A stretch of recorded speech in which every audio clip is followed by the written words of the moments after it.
Wait, did they just rename the Department of Defense the Department of War and then block Congress from protecting communities from floods? Because that's exactly what Laura Friedman just exposed, and it's alarming. The chair now recognizes Ms. Friedman for 5 minutes. Thank you, Mr. Chair, and I want to thank the witnesses for coming here and joining us today. The projects and studies authorized by WRDA help with waterways, navigable channels, water quality, et cetera. And in my district, probably the most important one of these is the LA River. We have been working for years to upgrade that infrastructure to prevent flooding, which people don't remember was a huge problem in Los Angeles and sometimes still is. And we have a huge rain event coming just this week. We are also making that river accessible to the public and building parks and bikeways along it. In fact, just a couple months ago, I brought Ranking Member Larson, and he was really shocked to see the number of people that were using that recreation in a dense park-poor area on a weekday afternoon. So I look forward to continuing to see that resource revitalized for my community. I want to come back to that. But first, I want to turn to a key priority for the ports of Los Angeles, having funded the Harbor Maintenance Trust Fund with revenues from the Harbor Maintenance Tax, which is the HMT.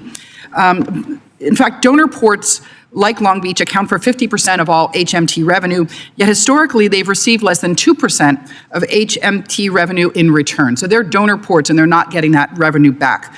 So in 2020, Congress enacted Section 102 of WRDA 2020, which provided 12% of annual HMTF revenue for expanded uses at donor and energy ports. Mr. Hasabagaba, even though this funding was authorized in 2020, as you know, it took 4 years for the Port of Long Beach to receive a payment of $49 million. Can you elaborate on how the port is using that funding? And also whether, what you will be using that kind of funding for in the future, briefly, if you can do it. Thank you for your question, Congresswoman.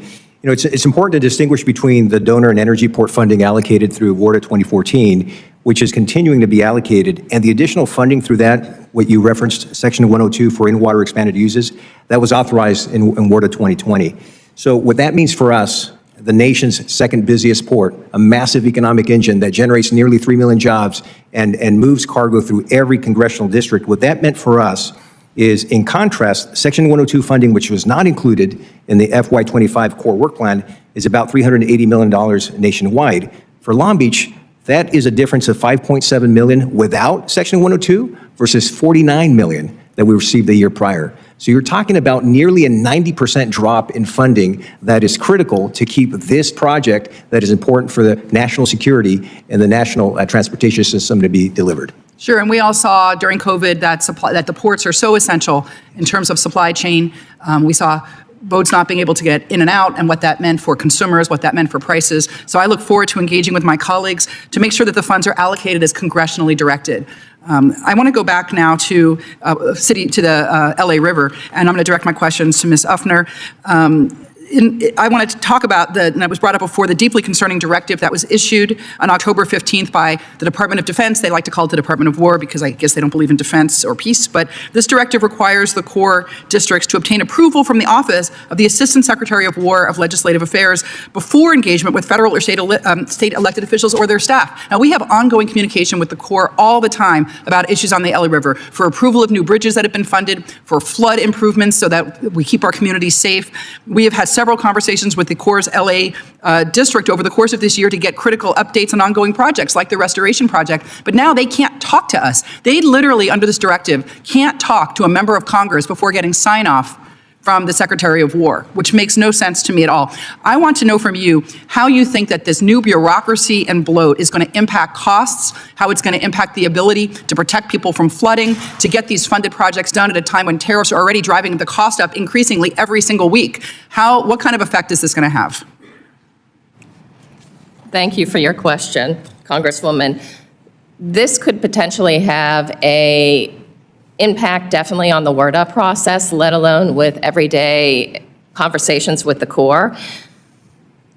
The challenge is, if you have all three partners work together on WRDA, making sure communities are safe with water, The communication is key at the end of the day because you have to communicate what is working, what is not working. The Corps has to have the ability to go to Congress and say, hey, here are some of the water problems here are some of the water problems within the communities, and here are some of the non-federal sponsors that have come to me. The non-federal sponsors need to go to the Corps and say, hey, I'm having this problem. Could you help us design something where I can take to Congress? And if that leg is taken out of the equation, it may impact the future word cycle. Thank you. Well, I'm extremely concerned about the impact of this on life and safety, so I want to thank you so much for being here. Laura Friedman didn't just question policy, she ridiculed the mindset behind it. With one sharp line, she exposed a deeper problem inside Washington, a Pentagon that seems more interested in power and control than defense, peace, or even basic public safety.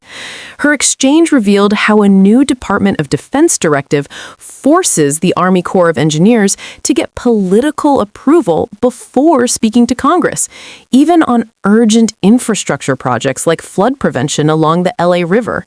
That's not just red tape, that's dangerous.